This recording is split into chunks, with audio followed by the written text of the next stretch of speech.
దేశం లోపల పవన్ కళ్యాణ్ గారు ఆ మధ్య అన్నట్టుగా ఒక పటిష్ట హిందూ సనాతన బోర్డు రావాల్సిన అవసరం ఉంది.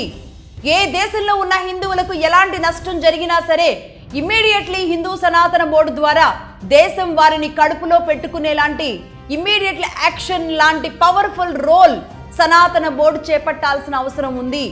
దానిని నేను మరొకసారి చెప్తున్న ఈ 3వ పాయింట్ దగ్గర మన తెలుగు రాష్ట్రం నుంచి, మన సౌత్ ఇండియా నుంచి అది మొదలు పెట్టాల్సిన పరిస్థితి వస్తుందేమో అనిపిస్తుంది. ఎందుకంటే ఈ అంశాన్ని లేవనెత్తింది పవన్ కళ్యాణ్ గారు. నిజంగానే ఆయనే ఆ బాధ్యత తీసుకుంటే గనక దేశానికి పట్టిన ఈ దరిద్రాలన్నింటికీ కూడా చెక్ పెట్టే పరిస్థితులు వస్తాయి. మరొకసారి చెప్తున్నాను, తెలుగు నేల గర్వించే స్థాయి, అలాగే దేశ్కి నేతగా మారిన మన తెలుగు నాయకులు ఇప్పటి వరకు చాలా తక్కువ మంది ఉన్నారు. నా రాష్ట్రంలో నా రాజకీయం అనుకోవడమే తప్ప అంతకు మించి ముందుకు దూసుకు వెళ్ళిన నాయకులు ఆనాడు లేరు, ఈనాడు అయితే అస్సలు లేరు. దేశ్కి నేతగా మారాల్సిన అవసరం కొందరికే వస్తుంది. ఇక్కడ ఇంకొక విషయాన్ని కూడా గుర్తు చేస్తా.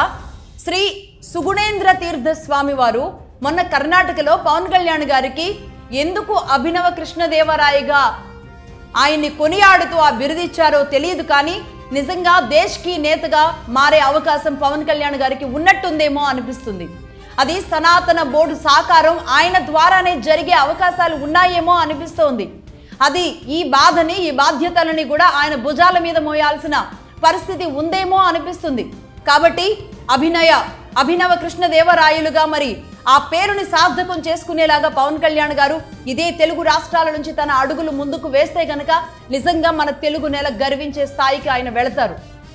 మనిషిలో దేశం పట్ల ఆయన బాధ్యతని రగిల్చగలుగుతారు.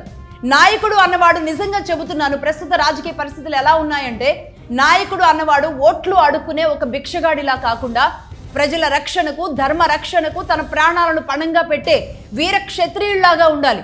అలాంటి లక్షణాలు అలవర్చుకున్న వాళ్లే నిజమైన నాయకుడు కాగలుగుతారు.